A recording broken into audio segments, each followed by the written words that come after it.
and welcome to Simple Blind Luck. I am Blind Luck, and I'll be your guide dog on our little adventure.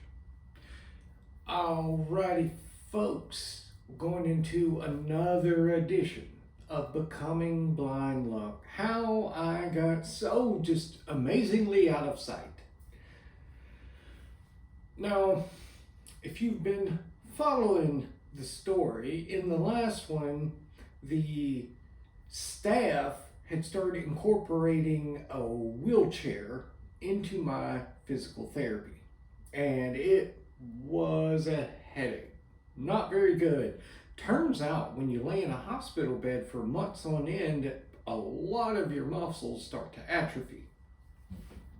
So, working on that. Now,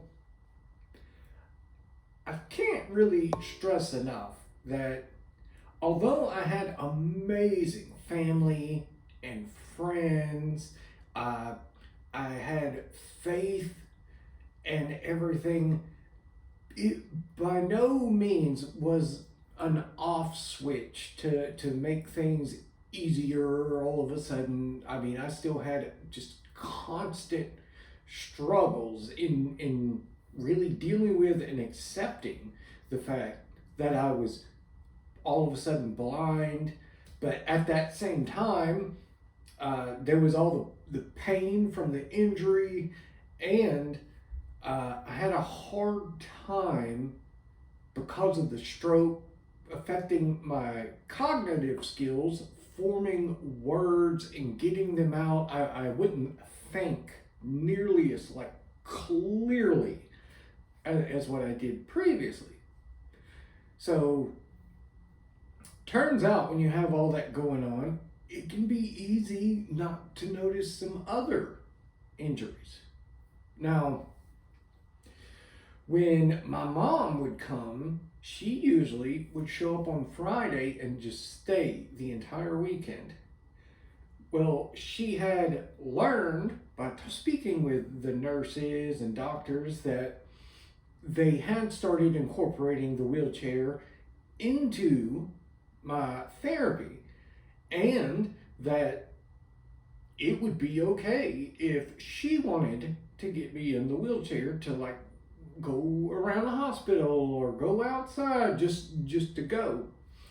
And they kind of encouraged her that, hey, the more he gets in that chair, the better.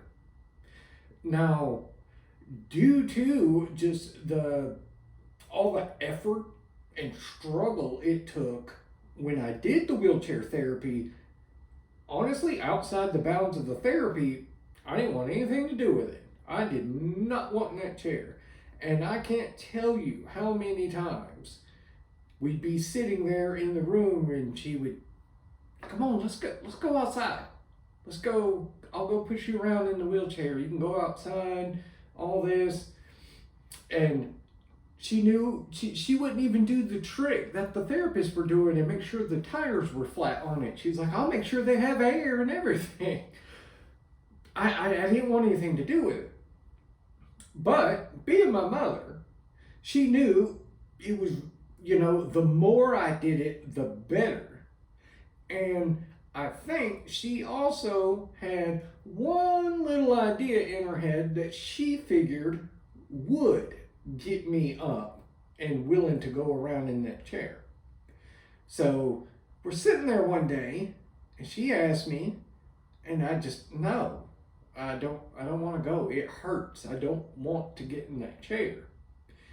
And knowing nothing else worked, I think she finally broke down and said,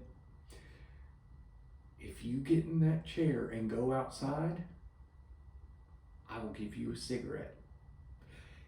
And boy, howdy, did I pop up all of a sudden. Which is kind of funny because obviously I've been in the hospital for over, 2-3 months at this point.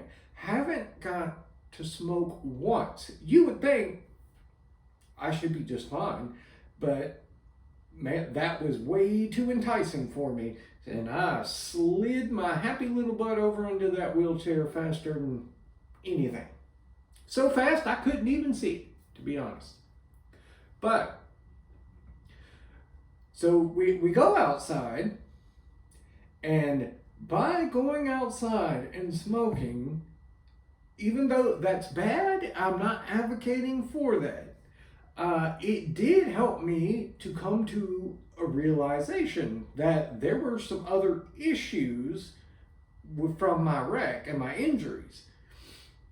There were several occasions in which she would light a cigarette and hand it to me and be sitting there, and then all of a sudden she'd start hitting my lap real quick because I'd actually dropped it. And this happened, once is kind of like, yeah, okay. Twice is like, yeah, this is kind of odd. And then finally realize I can't feel this hand. And that's why I kept dropping it over and over, because it's relatively light. And the lighter something is, the less likely I can detect it with this right hand. So while not good that I was smoking, and by the way, I have since quit. And I would advise anybody that does to attempt to do that. But while it's not good I was smoking, it did kind of help me to see that, wow, I've got neuropathy in my hand. I can't really feel it. And then I could start working on therapies and things to try to improve it. And it was just another kick in the teeth at that point, because I knew that would greatly inhibit, say, my ability to even play guitar, which I really, really enjoyed. But if you can't feel your hand and you don't have much dexterity going on, it's going to be kind of rough. So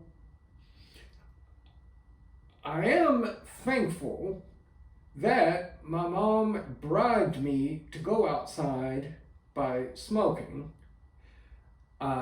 It helped lead to a discovery, but even more than that, I actually, even though I don't smoke now, I still have extremely fond memories of being in the hospital. And I didn't enjoy the hospital at all, but I think it's because there were so many occasions like that of going outside in which I was with family, and just their presence there was very comforting. And because of that, I have really fond memories of it.